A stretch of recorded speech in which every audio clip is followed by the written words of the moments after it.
मैं दूर हूँ मजबूर हूँ सैयद आलम, मैं दूर हूँ मजबूर हूँ सैयद आलम, दीदार दिखाते नहीं आवाज सुना दूँ, दीदार दिखाते नहीं आवाज सुना दूँ।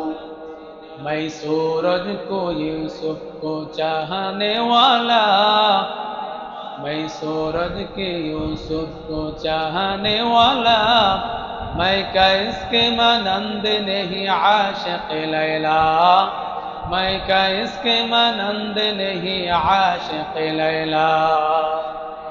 इन्नल्लाह व मलाइकतहु युसल्लूना अलन नबी या अय्युहल्लज़ीना आमनू सल्लु अलैहि वसल्लिमू तस्लीमा बलगल उला बिकमालिही कशफद दुजा बिजमालिही हसनत जमीउ फिसालिही सल्लु अलैहि व आलिहि। ला इलाहा इल्लल्लाह, ला इलाहा इल्लल्लाह, ला इलाहा इल्लल्लाह, ला इलाहा इल्लल्लाह, ला इलाहा इल्लल्लाह।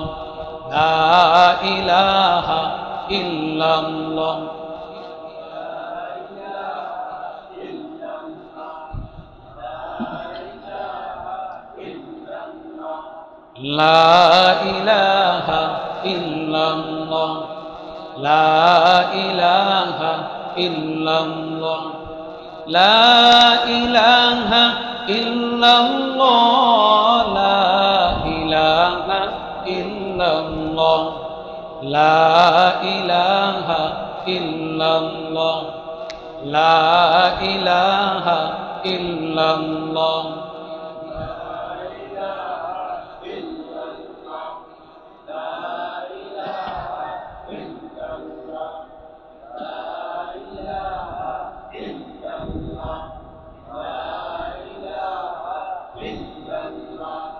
ला इलाहा इल्लल्लाह, ला इलाहा इल्लल्लाह, ला इलाहा इल्लल्लाह, ला इलाहा इल्लल्लाह, ला इलाहा इल्लल्लाह।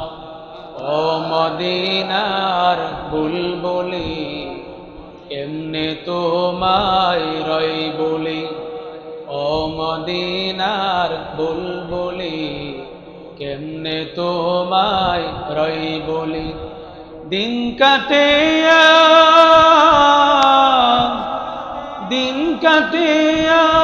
রাত কাটে তোর বেদনার ফুল তুলি। লা ইলাহা ইল্লাল্লাহ, লা ইলাহা ইল্লাল্লাহ, লা ইলাহা ইল্লাল্লাহ, লা ইলাহা ইল্লাল্লাহ, লা ইলাহা ইল্লাল্লাহ মুহাম্মাদুর রাসূলুল্লাহ সাল্লাল্লাহু আলাইহি ওয়াসাল্লাম। সকলেই কেমন আছেন? আমরা পবিত্র কোরআনের তাফসিরে এশার নামাজের পরে সকলকে একত্রে বসার জন্য তৌফিক দান করেছেন। এই জন্যে সকলে মনকে উজাড় করে দিল খুলে বলে আলহামদুলিল্লাহ। এই জবান দিয়েছেন কে? মোহাব্বতে বলেন কে? আবার এই জবান নিয়ে যাবেন কে? সবকিছুর ক্ষমতার মালিক কে?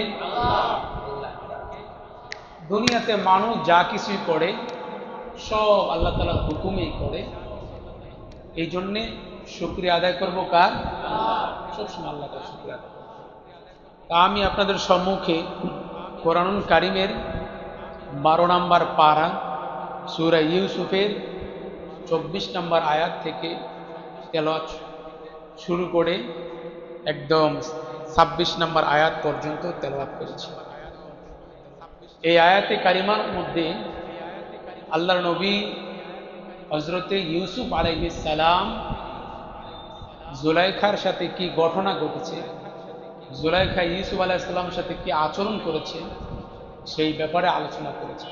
আমরা গত সপ্তাহে ইউসুফ আলাইহিস সালাম যখন জুলাইখার বাড়ির মধ্যে বসবাস করতেছিলেন, তখন জুলাইখার যে মনের আশা আকাঙ্ক্ষা, তার যে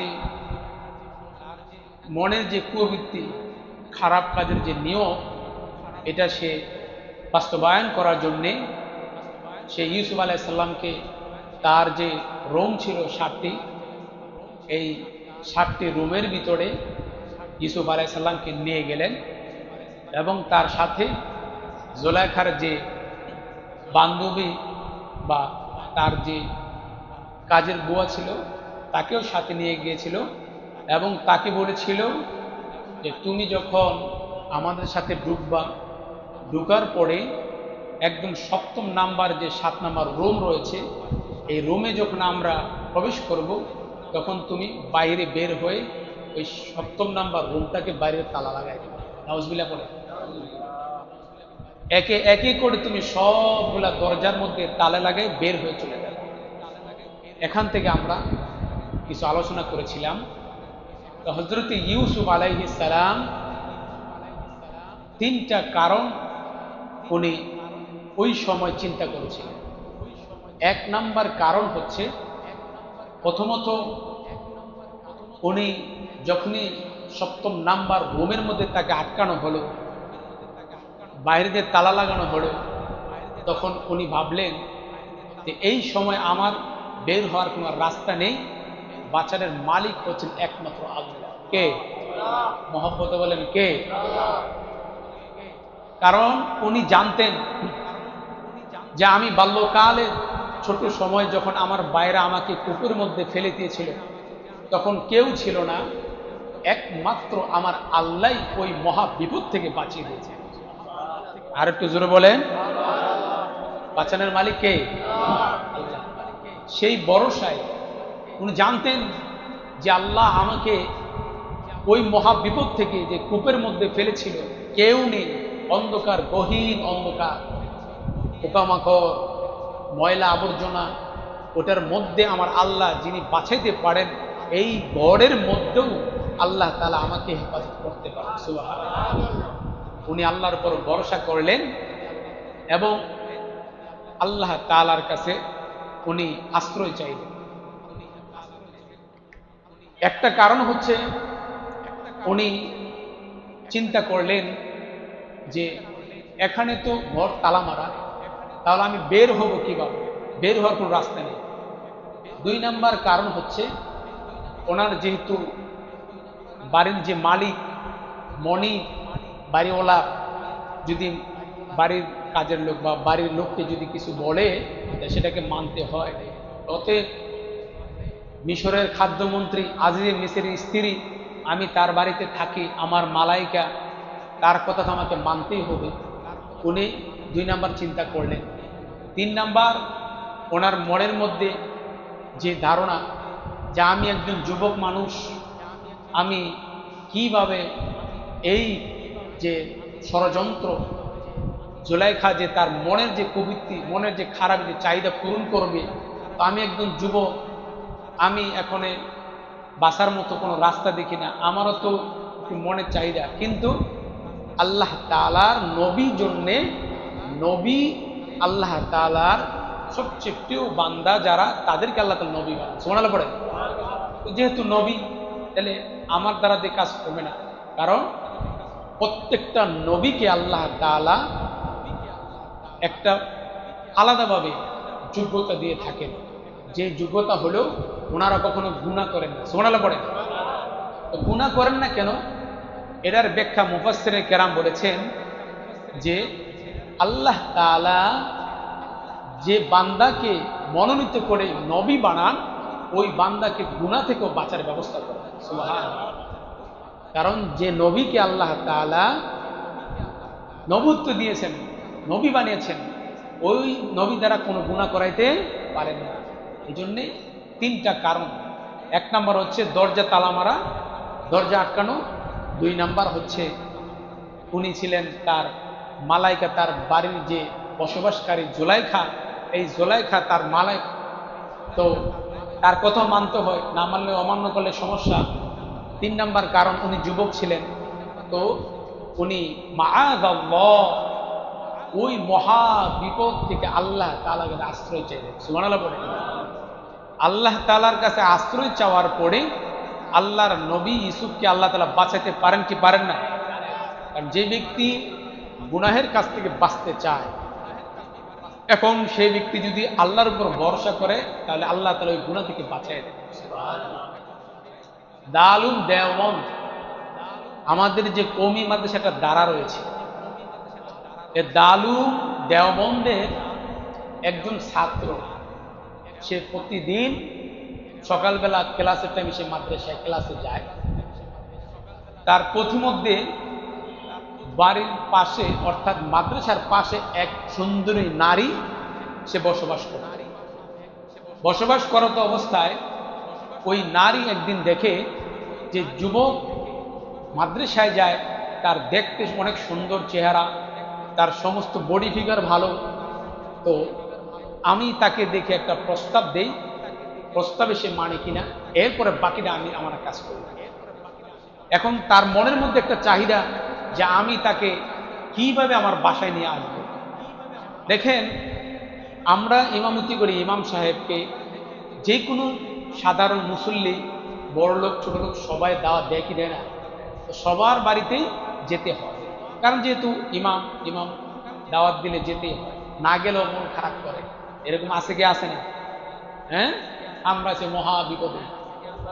গরিব মানুষের বাড়িতে যদি না যাই তো কবে দেখছো নি হুজুরে ওই বড় লোকের বাড়িতে বেশি টাকা দেয় দেখে এই জন্য ওই দেখতে যায়। ধারণা খারাপ করে কি করে না?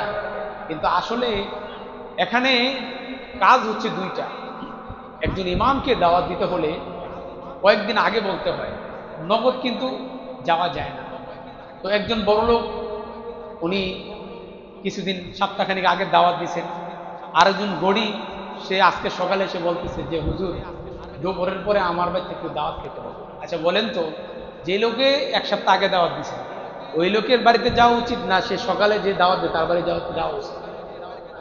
যে আগে দিছে তার বাড়ি না।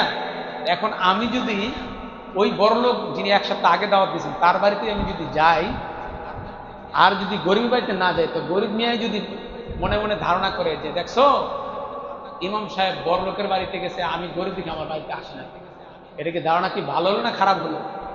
কথা বলেন, ভালো হলো না খারাপ হলো? মহিলাও চিন্তা করতেছে যে হুজুরদেরকে একটাই মাধ্যম, দাওয়াত দিয়ে আমার বাড়িতে আনতে হবে। এবার মহিলা দারুল দেওবন্দের প্রধান যে শিক্ষক বা মসজিদের ইমাম, ওনার কাছে গিয়ে বলতেছে হুজুর আমার বাড়িতে আমি মিলাদ দিব। কি দিব? মিলাদ শরীফ। আমরা যেটা বুঝি যে মিলাদ শরীফ দিব, আমার বাড়িতে যেতে হবে, একজন ছাত্র দেবে। তো মহিলা বলার পরে হুজুর বলে ঠিক আছে আমি দিব। এর মধ্যে মহিলা বলে যে হুজুর আমার একজন পছন্দের হুজুর আছে, আমার একজন পছন্দের কি আছে? হুজুর আছে। তাই নাকি? তা আপনার হুজুর কে? ও যে দেখেন মাদ্রাসার পাশে দাঁড়িয়ে আছে, এই হুজুরটা আমার খুব পছন্দের, কারণ এর চাল চলন আচার আচরণ খুব ভালো, ওই ছেলেটাকে আমার বাড়িতে পাঠাবে। তো হুজুর ডাকছে এই ছাত্র ইধার মে আ যাও। ছাত্র আসছে, আসার পরে বলতেছে যে তুমি ওনার বাড়িতে আগামীকাল মিলাদে যাবা, মিলাদ পরে আসবা। উস্তাদের কথা ছাত্র তো মানবে অবশ্যই। ঠিক আছে। পরের দিন সময় যখন ঘনিয়ে আসলো, মহিলা মাদ্রাসার গেটে দাঁড়িয়ে আছে। এমন সময় মহিলা উনি মাদ্রাসার গেটের সামনে দাঁড়িয়ে আছে। তো এমন সময় ছাত্র মাদ্রাসাতে বের হয়েছে, হওয়ার পরে এখন ছাত্রকে নিয়ে মহিলা তার বাড়িতে গেছে। যাওয়ার পরে এখন ছাত্র বলতেছে যে আপনার মিলাদের জন্য আসলাম, তো আপনার লোক কোথায়? হুজুর আমার তো বেশি মানুষজন নাই, আমি একাই থাকি, তো আপনি একাই করেন। না, এটা কেমন কথা, একাকে মিলাদ টিলাদ করা যায়? যাই হোক, মহিলা বলার পরে এক পর্যায়ে বলল যে হুজুর, আমি আপনার কিন্তু আমার বাড়িতে আমার একটা উদ্দেশ্য আছে। কি উদ্দেশ্য? আমি বহুদিন ধরে রাস্তার পাশে দাঁড়িয়ে দাঁড়িয়ে আপনাকে ফলো করতাম। আপনার বডি, আপনার স্মার্ট, আপনার সৌন্দর্য আমার খুব পছন্দ হয়েছে। তো আমি আমার আশা মনের আপনার সাথে আমি অনৈতিক কাজ করব। তো এখন যেহেতু মাদ্রাসায় তো করা যায় না, আমি যেহেতু আমার বাড়িতে আপনাকে নিয়ে আসছি, আমার এখন একটা সুযোগ আছে, আপনি কিছু মনে করবেন না। বাঁচানোর মালিক কে? মহব্বতে বলেন মালিক কে? ছাত্র যখন এই কথা শুনল, শোনার পরে এমন সময় ছাত্র চিন্তা করতেছে যে আহারে, এই মহা বিপদের সময় আমি কারো পাবো না, আর এই বাড়ি থেকে আমি যেতে পারবো না, যেহেতু আটকানো, আর চিল্লাচিল্লি করলেও জনগণ উল্টা আমার দোষারোপ করবে। মহিলা বলবে যে নারীর উপর হাত দিয়েছে। নারীরা যখন বলে যে আমার সাথে এই যুবক, এই মুরব্বী অনৈতিক কাজ করেছে, জনগণ যাচাই বাছাই না করে কিন্তু তার ওই পুরুষের উপর, ওই মুরব্বীর উপর আঘাত করে কি করে না? নারীর নেতৃত্ব তো, এই জন্য নারীর নেতৃত্ব দিয়েই বাংলাদেশ চলে। নাউজুবিল্লাহ পড়েন। দেখেন, নারী কমিশন যারা বাস্তবায়ন করতে চাচ্ছে, আসলে এই নারীকে ঠকানো হয় না, কিন্তু নারীরা বলতেছে সম্পত্তির দিক দিয়ে ইসলাম আমাদেরকে ঠকেছে। নাউজুবিল্লাহ পড়েন। আসলে কি ঠকাইছে? এখন এই বাংলাদেশ নয়, সারা বিশ্বের নারীরাই তারা তাদের যে মনের চাহিদা এটা পূরণ করতে চায়। তবে আল্লাহ তাআলা যে বান্দিকে হেফাজত করবেন, ওই বান্দি কখনো মানে দুর্দিশা বা ইফতিজিন যেটা আমরা বলি সেটা হয় না। হয় আল্লাহ যারা বাঁচায় সে বেঁচে যায়। তো যেটা বলতেছিলাম, এই মহিলা বলল যে এখন আমার সাথে তোমার অনৈতিক কাজ করতে হবে, আমার যে মনের চাহিদা এটা পূরণ করবা। এবার ছাত্র মহা বিপদ দেখে চিন্তায় পড়ে গেলেন, কি করা যায়, কি করা যায়। এমন সময় ছাত্র বলল যে ঠিক আছে, আমি তাহলে বাথরুম থেকে একটু আসি। আল্লাহু আকবার বলবেন না? বাথরুম থেকে আসি কথা বলার পরে মহিলা ভাবলো যে বাথরুম থেকে আসলেই তো আমার কাজ পুরো হবে। এমন সময় এই ছাত্র বাথরুম থেকে বের হওয়ার সময় তার জামা কাপড় যা ছিল সাথে সবগুলার ভিতরে পায়খানা গু মাখায়া একবারে দুর্গন্ধ বানায়া বাথরুম থেকে বের হয়েছে। এবার মহিলা দেখেই, আরে এটা কি মানুষ না পাগল? এত সুন্দর একটা যুবক, এত সুন্দর একটা স্মার্ট ছেলে, সে এরকম পাগলের মতো কাজ করতে পারে? বাথরুমে ঢুকে ময়লা টলা লাগায় আসলো, দুর্গন্ধে ময়লা, বের হ বের হ।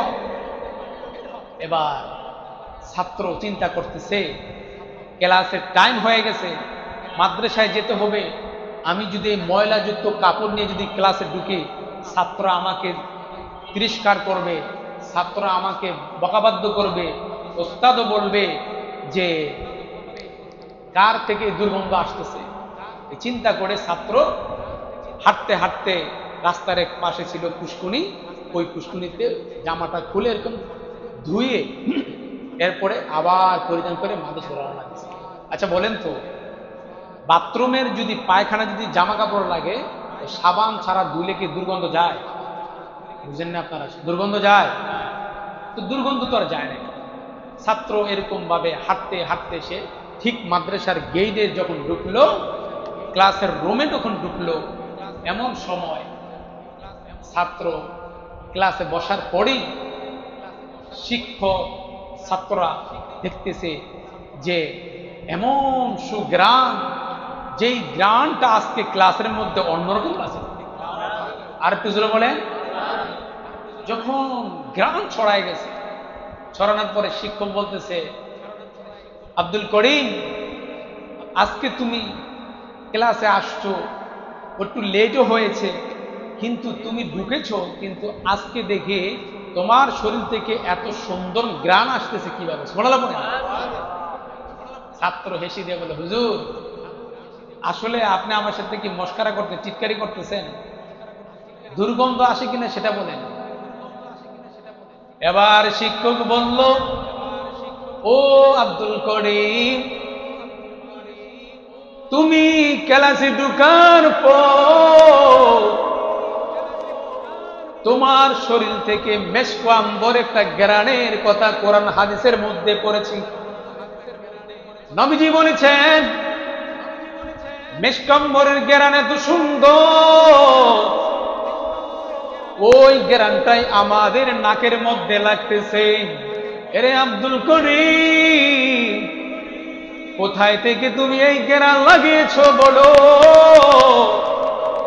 ছাত্র এবার বলতেছে, হুজুর আপনি কি বলেন, আজকে আমার সাথে এমন একটা ঘটনা ঘটেছে। ওই কি ঘটনা ঘটেছে? হুজুর আপনি গতকাল একজন মহিলা মিলাদের জন্য এসেছিল, দোয়ার জন্য এসেছিল। মহিলা আপনার কাছে মিলাদের জন্য একজন হুজুর চেয়েছিল, আপনি আমাকে পাঠিয়েছিলেন। আমি যখন বাড়িতে গেলাম, বাড়িতে যাওয়ার পর এখন দেখি আর কোনো মানুষ নাই, শুধু মহিলার। আমি টেনশনে পড়ে গেলাম, ও মহিলা বাড়ির মধ্যে আর কোনো মানুষ নাই, কয় না। মহিলা যখন আমাকে কুপরামর্শ দিল, তার সাথে একটু খারাপি করার জন্য, তার মনের চাহিদা পূরণের জন্য যখন বলল, আমার মহা বিপদ দেখে আমি আল্লাহ তাআলার উপর ভরসা করে বাথরুমে গেলাম। সুবহানাল্লাহ পড়েন। বাথরুমে যাওয়ার পর আমার মনের মধ্যে একটা হঠাৎ করে জ্ঞান আসলো, বুদ্ধি আসলো। আমার মনের মধ্যে বারবার বলে, আব্দুল করিম, এই মহা বিপদ থেকে বাঁচানোর ওয়ালার কেউ নাই, তবে বাঁচানোর মালিক হচ্ছে একজন, তিনি কে? আল্লাহ তাআলা। আমার মাথার মধ্যে একটা জ্ঞান আসলো, আমি বাথরুম থেকে বাথরুম গুলা পায়খানা উঠে আমার জামা কাপড়ের মধ্যে মাখলাম। আল্লাহু আকবার বলেন। মাখার পর আমি যখন বাথরুম থেকে বের হলাম, হওয়ার পর দেখি মহিলা স্বেচ্ছায় নিজেই বলতেছে, এ আব্দুল করিম, এ মোল্লা, তুই কি পাগল নেই? তোর কি সেন্স নাই? তোর কোনো জ্ঞান বুদ্ধি নাই? বাথরুমে গেলি ভালো, কিন্তু বাথরুম থেকে বের হলি ময়লা যুক্ত, তার মানে তুই একজন পাগল। আমি তোকে স্মার্ট ভেবেছিলাম। যা যা, আমার বাড়ি থেকে তুই বের হয়ে যা। সুবহানাল্লাহ। হুজুর আমি বাড়ি থেকে বের হয়ে আমি পুষ্কুনির মধ্যে গিয়ে এই জামা কাপড় ধুলাম। ধোয়ার পরে আমি রাস্তা দিয়ে হাঁটতেছি, আর মনে মনে ভাবতেছি যে আজকে মাদ্রাসায় গেলে আমার ক্লাসমেট ছাত্রগুলো আমাকে ধিক্কার দিবে, ময়লাযুক্ত দুর্গন্ধ, পায়খানার দুর্গন্ধ নিয়ে আসছো। এই ভয়ে ভয়ে যখন আমি হাঁটতেছি, আর মনে মনে আমি এক পা দুই পা করে সামনে আগে চিন্তা করি, কি করা যায়। মনে হয় আমার আল্লাহ তাআলা এই মহা বিপদ থেকে বাঁচিয়ে আমার শরীরের মধ্যে মেশকাম্বর জ্ঞান দিয়েছে। চিন্তা করে ক্ষমতার মালিককে, মহব্বত বলে ক্ষমতার মালিককে। ঠিক ইউসুফ আলাইহিস সালামও উনি আল্লাহর উপর ভরসা করলেন। এই মহা তিনটা বিপদের মধ্যে বড় তালা লাগানো, একটার দুইটা নয়, 3টা রুমই তালা মারা, বাইরে থেকে 7টা রুমই তালা মারা। আমি কিভাবে বের হব? 2 নাম্বার চিন্তা ওনার মধ্যে, আমার মালাইকা আমার মালিক বলছে, তাহলে মালিকের কথা তো মান্য করতে হয়। আবার আমি যুবক মানুষ। এবার ইউসুফ আলাইহিস সালাম আল্লাহর উপর ভরসা করলেন। মাআদাল্লাহ বলেন, আল্লাহু আকবার বলেন। আল্লাহর উপর ভরসা করলেন। এমন সময় হযরতে ইউসুফ আলাইহিস সালাম উনি আল্লাহু আকবার বলে দৌড় দিলেন। সুবহানাল্লাহ বলেন না? যখন দৌড় দিলেন, দৌড় দেওয়ার পর প্রথম দরজাটা ঠাস করে খুলে গেছে। সুবহানাল্লাহ বলেন। যখন খুলে গেল, জুলাইখা এবার খাপ করে কমিসুল উদ্দামিন দুবুরি ইউসুফ আলাইহিস সালাম পিছন দিয়া কলার ধরছে। ধরার পরে এখন পিছন দিয়া কাপড় ছিঁড়ে গেছে। কাপড় ছিঁড়ে যাওয়ার পরে তারপরও ইউসুফ আলাইহিস সালাম থামেন নাই। উনি কি করলেন? সামনে আরো দৌড় দিলেন। দৌড় দেওয়ার পরে একে একে করে 7টা দরজাই আমার আল্লাহ তাআলা খুলে দিলেন। খুলে দেওয়ার পর 7ম নাম্বার, একদম শেষ নাম্বার যে দরজাটা, এই দরজাটা যখন খুললো, খোলার পরেই দেখে আজিজের মেসের বাড়িওয়ালার সামনে। আর একটু জোরে বলেন না? বাড়িওয়ালা যখন সামনে দেখলো, দেখার পরে এমন সময় আজিজে মেসের বলতেছে যে কি ব্যাপার জুলাইখা, কি হয়েছে? তো দেখেন মহিলা বলতেছে যে তোমার স্ত্রীর সাথে কোনো ব্যক্তি যদি খারাপই করে তাহলে তার কি শাস্তি হওয়া উচিত? قال ما جزاء من أراد بأهلك سوء আল্লাহু আকবার বলেন। যে আপনার পরিবারের সাথে যদি কেউ খারাপই করে, খারাপ আচরণ করে, তার শাস্তি কি হওয়া উচিত? আচ্ছা বলেন তো, বাদী যে মামলা দায়ের করে সে তো সাক্ষী টাক্ষী কাগজপত্র রেডি করে কি করে না? হ্যাঁ না, যার নামে মামলা করছে যে আসামি সে কাগজপত্র রেডি করে, সাক্ষী প্রস্তুত করে। হ্যাঁ, যে বাদী সে কি করবে? কাগজপত্র রেডি করে উকিলের কাছে দিতে হবে, তারপর না কথা জজের সামনে। মহিলা আগেই বলতেছে আপনার পরিবার আহলিকা সুআ, আপনার পরিবারের সাথে যদি কেউ খারাপই করে তাহলে তার কি শাস্তি হওয়া উচিত? এবার ইউসুফ আলাইহিস সালাম দেখতেছে কিরে মহিলা অপরাধ করলো, আবার মহিলা বলতেছে পরিবারের সাথে খারাপ আচরণ করলে কি শাস্তি হওয়া উচিত। এমন সময় মহিলা আবার বলতেছে আইয়ুসজানা আও আযাবুন আলীম। আল্লাহু আকবার বলেন। মহিলা বলল আজিজে মিসে, তোমার পরিবারের সাথে, তোমার স্ত্রীর সাথে যে খারাপ করবে তার শাস্তি কি হওয়া উচিত? তাকে আয়নাগরে দাও। আয়নাগর, আগে কিন্তু আয়নাগর ছিল না, অর্থাৎ জেলখানা। জানা মানে জেলখানা। জেলখানায় দাও। আজিজে মিসের বলতেছে জেলখানায় দিব। হ্যাঁ, জেলখানায় দিতে হবে। এরপরে মহিলা আরেকটা মামলা দায়ের করলো। কি মামলা? মহিলা বলল আও আযাবুন আলীম। আল্লাহু আকবার। আও আযাবুন আলীম, যন্ত্রণাদায়ক, তাকে রিমান্ডে দাও। নাউজুবিল্লাহ পড়ে। চিন্তা করছেন? কয় না সোরের মার বড় গলা। একটা কথা আছে না যে সোরের মার বড় গলা। সোরে চুরি করে কইতেছে না আমি চোর না, অমুকে চোর। হ্যাঁ, গ্রাম অঞ্চলে ডাকাতি হয়, তো ডাকাতি হলে দেখবেন যখন এলাকার মানুষ সবাই উঠে যায়, চোর তার যাওয়ার মতো রাস্তা দেখে না। মানুষ যখন বেশি হয়ে যায় তো চোরে কি করে? ওই মানুষের সাথে বলে চোর চোর চোর চোর, তখন আর চোরকে নির্ণয় করা যায় না। তো ঠিক মহিলা বলতেছে আপনার পরিবারের সাথে যে খারাপ করবে তার কি শাস্তি উচিত? তাকে জেলখানায় দিতে হবে। আই ইউসজানা, অর্থাৎ জেলখানায় দাও। এরপরে তাকে বেদনাদায়ক আও আযাবুন আলীম, অথবা যন্ত্রণাদায়ক রিমান্ড দাও। নাউজুবিল্লাহ পড়েন।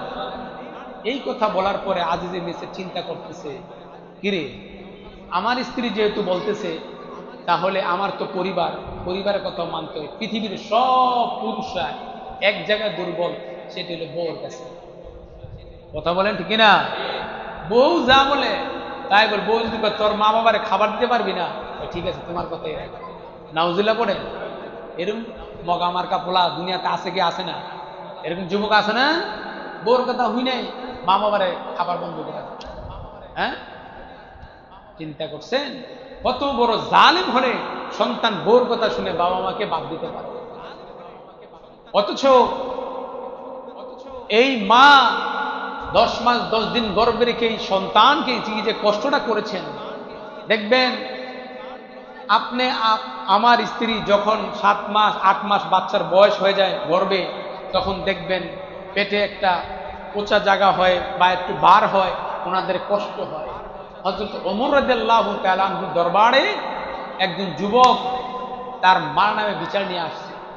বিচার নিয়ে আসার পরে ওমর রাদিয়াল্লাহু তাআলা আনহু এমন সময় যুবককে বলল, তুমি একটা ইট নিয়ে আসো, 10 মুন্না পাথর বা ইট নিয়ে আসো, পাথর নিয়ে আসো। কেন? তোমাকে বলছি নিয়ে আসতে, নিয়ে আসার কথা বলেছি, নিয়ে আসো।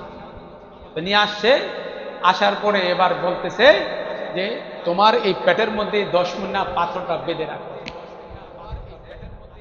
যুবক চিন্তা করলো, এ কেমন বিচার, আমি আসছিলাম আমার মায়ের বিচার নিয়া, ওমর দেখে পাথরটা আমার পেটে বাঁধার জন্য বলল, কারণ কি? যুবক বলতেছে, কারণ কি আমিরুল মুমিনিন ওমর। এবার আমিরুল মুমিনিন ওমর বললেন, এর যুবক, তোর মায়ের জন্য তুই বিচার নিয়ে আসছো, যেই মা 10 মাস 10 দিন গর্ভে রেখে তোমাকে লালন পালন করেছে, তোমাকে বড় করেছে, এই 10 মুন্না পাথর যদি তোমার পেটের মধ্যে বেঁধে দেয়, দেখো তোমার কষ্ট হয় কি না। এবার যুবক বুঝতে পেরেছে যে আমার মা আমার জন্য যে কষ্টটা করেছে, অর্থাৎ আমার মার বিচারটা আখিরাতে হবে, আমার মার বিচারটা আল্লাহ তাআলা করবেন। মা যদি অন্যায় করে ছেলের সাথে, আর আমি যদি অন্যায় করি, আমার বিচারটাও দুনিয়াতে হবে, আখিরাতে হচ্ছে সর্বশেষ শাস্তি হচ্ছে জাহান্নাম। নাউজুবিল্লাহ। তাহলে মা বাবার সাথে খারাপ আচরণ করা যাবে না। যতই খারাপ মা বাবা হিন্দু যদি হয়, তারপরও খারাপ আচরণ করা যাবে না। ঠিক এই যুবক চলে গেছে।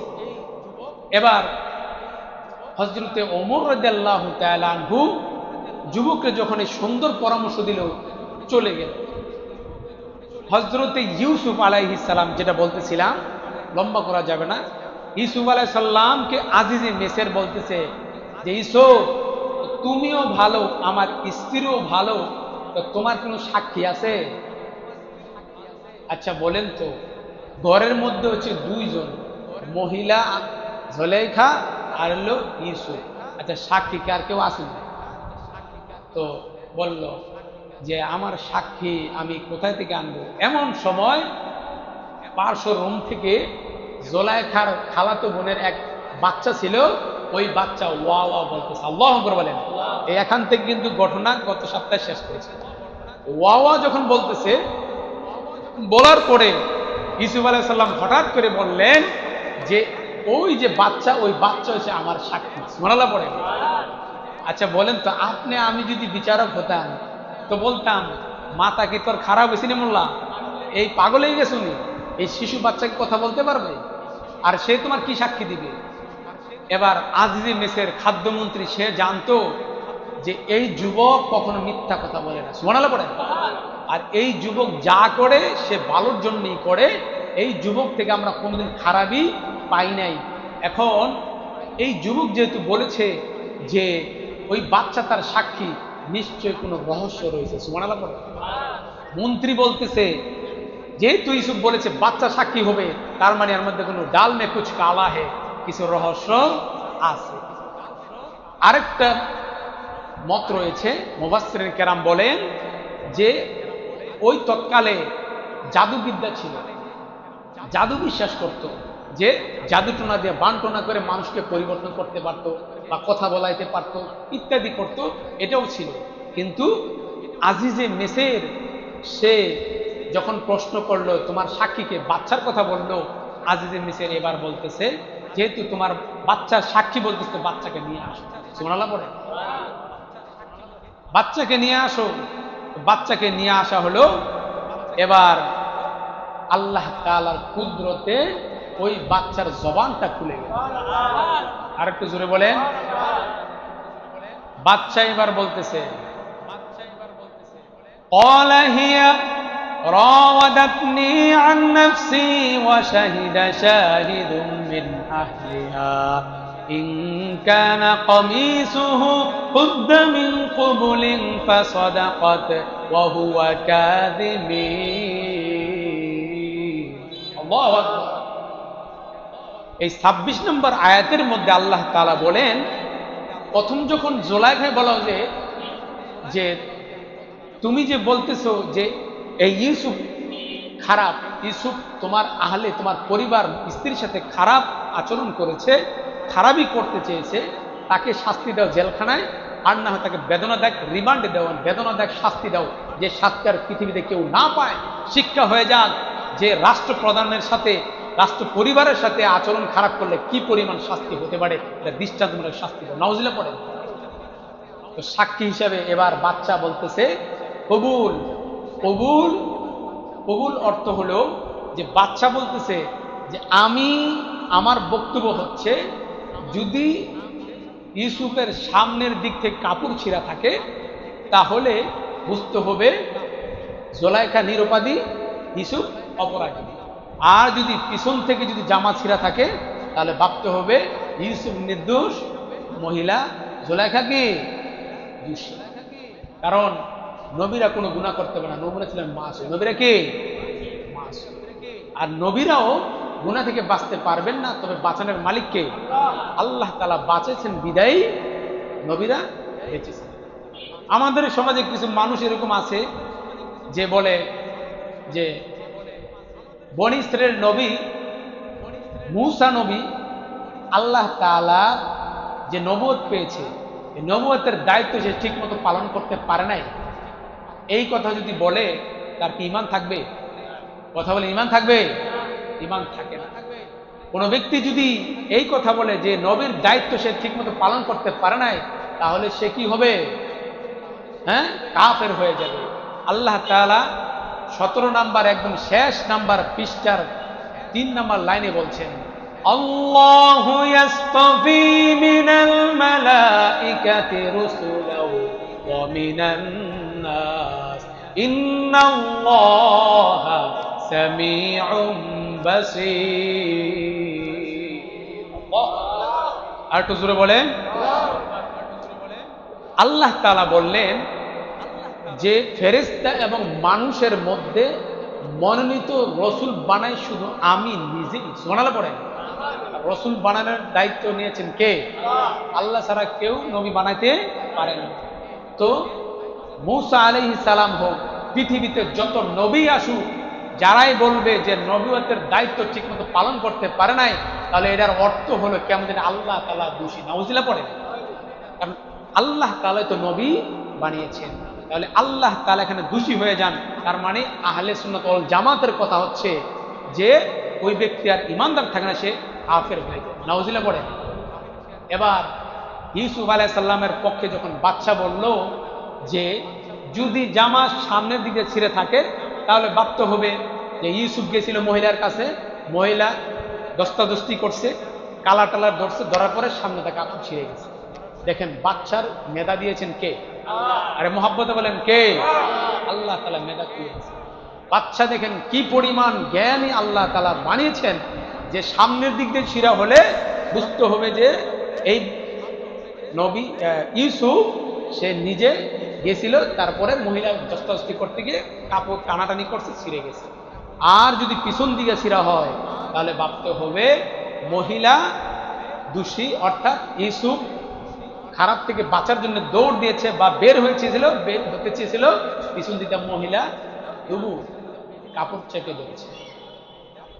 আজ যে মিসের এবার চিন্তা করলো, এরে জুলাইখা মান সম্মান সব শেষ করে দিলা, মন্ত্রীর বউ হয়ে তুমি ইউসুফের জামা পিছন দিক দিয়া ছিঁড়ে ফেলেছো।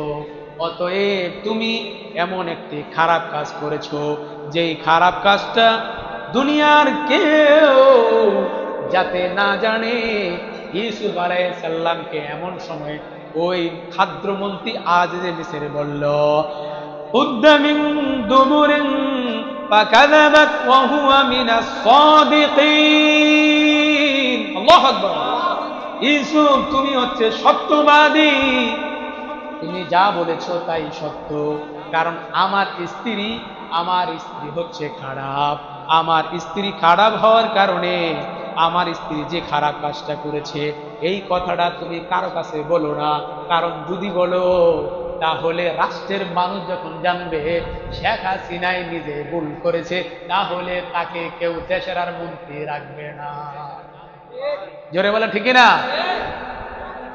এমন সময় আজিজে মিসর স্বামী বলতেছে, খাদ্যমন্ত্রী বলতেছে, এই জুলাইখা, তুই তওবা কর। কি কর? তওবা কর। তুই আমার বউ হই ইউসুফের সাথে খারাপ করলি, এটা মানুষের কাছে বলা যাবে না, তুই তওবা কর। এবার মহিলা তওবা করলো, তারপরও চিন্তা করলো, যদি আমার স্ত্রী তওবা করেছে, যদি আমার স্ত্রী কথা মতো তাকে জেলখানায় না দেই, তাহলে আমার মহা সমস্যা হতে পারে। এই জন্যে ইউসুফ আলাইহিস সালামকে আজিজে মিসর আবার পুনরায় তাকে জেলখানায় দিয়ে দিয়েছে। আল্লাহু আকবার। এটা একটা কারণ আছে, এটা একটা কি আছে ভাই? কারণ আছে। জেলখানায় দেওয়ার কি আছে? কারণ আছে। এই কারণটা আজকে বলা যাবে না। আল্লাহ তাআলা আমাদের সকলকে যা কিছু বললাম সব কিছুর উপর আমল করার তৌফিক দান করুন। সকলে বলি আস্তাগফিরুল্লাহাল্লাযী লা ইলাহা ইল্লা হুয়াল হাইয়ুল কাইয়্যুম ওয়া আতুবু ইলাইহি লা হাওলা ওয়ালা কুওয়াতা ইল্লা বিল্লাহিল আলিয়্যিল আযীম। আস্তাগফিরুল্লাহাল্লাযী লা ইলাহা ইল্লা হুয়াল হাইয়ুল কাইয়্যুম ওয়া আতুবু ইলাইহি লা হাওলা ওয়ালা কুওয়াতা ইল্লা বিল্লাহিল আলিয়্যিল আযীম। আমরা নিজেরা তো আসছি, আগামী সপ্তাহে একজনে দুজন করে নিয়ে আসবো। নবীজি বলেছেন, আদ-দাল্লুল কাফা খায়রুল কাফাইলিহি, যে ব্যক্তি ভালো কাজ নিজে করলো এবং ভালো কাজের আদেশ করলো, ওই ব্যক্তি আমল করার পরে যেই সওয়াব হবে, যে আদেশ করেছে, যে ব্যক্তি দাওয়াত দিয়েছে, ওই ব্যক্তির আমল নামায় 50% চলে যাবে। তাহলে আমরা নিজেরা দাওয়াত দিব, আরেকজনকে দাওয়াত নেব। আল্লাহ তাআলা আমাদের সকলকে কবুল করুন। আলহামদুলিল্লাহি রাব্বিল আলামিন ওয়াস সালাতু ওয়াস সালামু আলা সাইয়্যিদিল আমবিয়া'i ওয়াল মুরসালিন। রব্বানা যালামনা আনফুসানা ওয়া ইন লাম তাগফির লানা ওয়া তারহামনা লানাকুনান্না মিনাল খাসিরিন। রব্বিরহামহুমা কামা রব্বায়ানি সাগীরা। ওয়াল্লাহ, এশারের নামাজের পর থেকে এই পর্যন্ত তোমার বান্দাদেরকে নিয়ে কোরআন কারীমের আলোচনা শুনেছি, তাফসীর করেছি। আল্লাহ তাআলা, দুনিয়াতে কত মানুষ বসবাস করে, কত মানুষ রাস্তাঘাটে সময় নষ্ট করতেছে, কত মানুষ গুনাহে লিপ্ত হয়ে গেছে,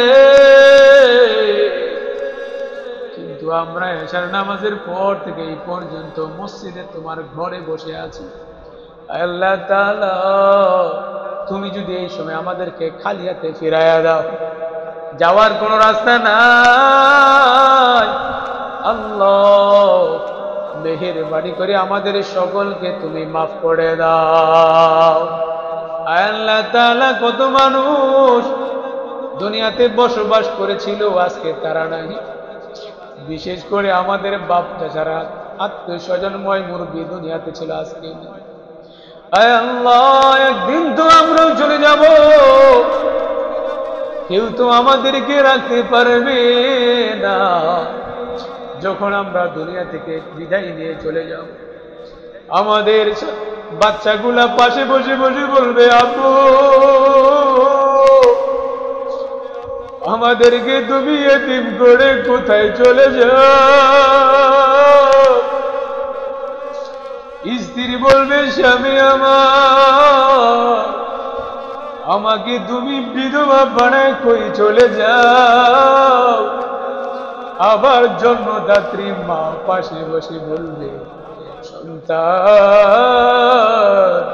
10 মাস 10 দিন গর্ভে রেখে তোমাকে দুনিয়ার মুখ দেখিয়েছি, ওই কষ্ট কিন্তু কষ্ট নয়, তুমি আমার চোখের সামনে চলে গেলা, এই ব্যথাটা সহ্য করার মতো নয়।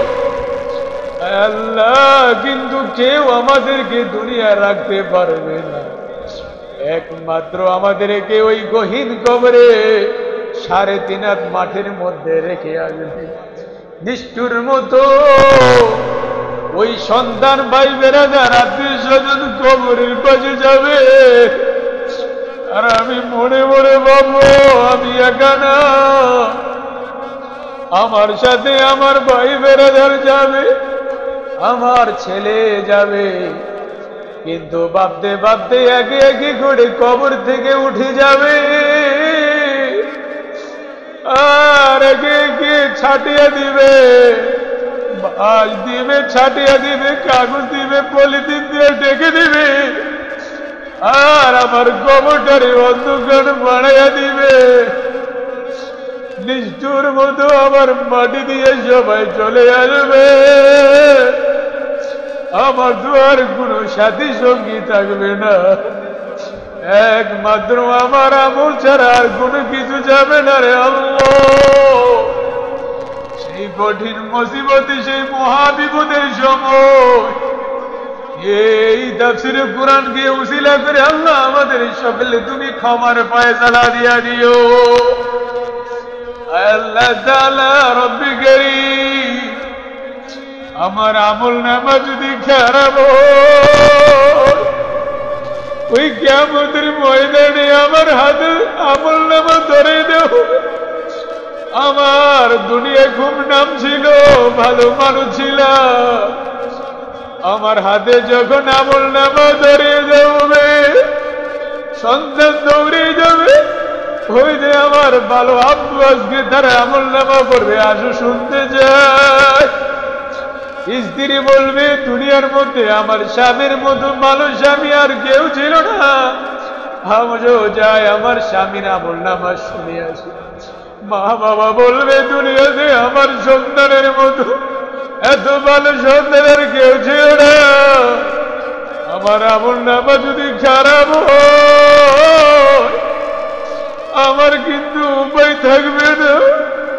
দুনিয়াতে আমল নামা খারাপ কেউ জানে না, আর আখিরাতে যদি সবার সামনে যদি আমল নামা খারাপ হয়, ওর থেকে আমার খারাপই জানতে পারবে। আল্লাহ, সেই সময়টা খুব খারাপ দেখা যাবে।